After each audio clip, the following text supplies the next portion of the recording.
Guardar e fazer guardar a Constituição e demais leis da República. Juro defender a pátria. Está sempre pronto a lutar pela sua liberdade, independência e integridade territorial, mesmo com o sacrifício da própria vida.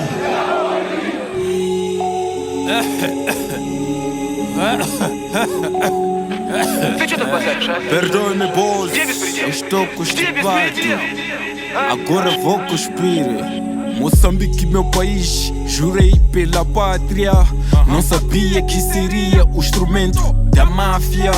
Minha inteligibilidade, zombada, esporlada e abalada. Estou tão faminto, mendigo desse mito.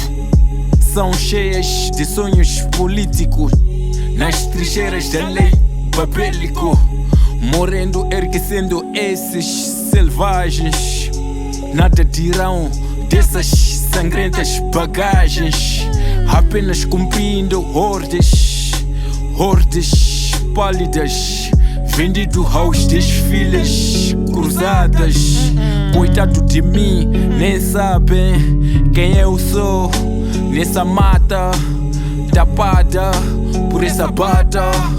Eu luto como cão tinhoso em gabinetes, estão coçando com espinhoso. Minha conta vazada com no final ser chutado a vala comum. Salário que é bom, nada.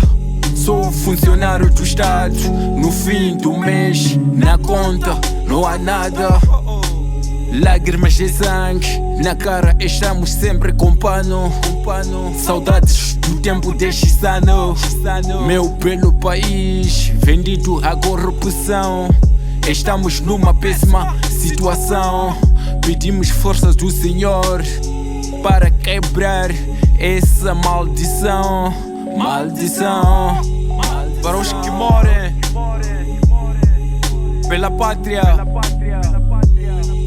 suas almas descansem em paz. Guarda, ei, fuleirão! Ei, para!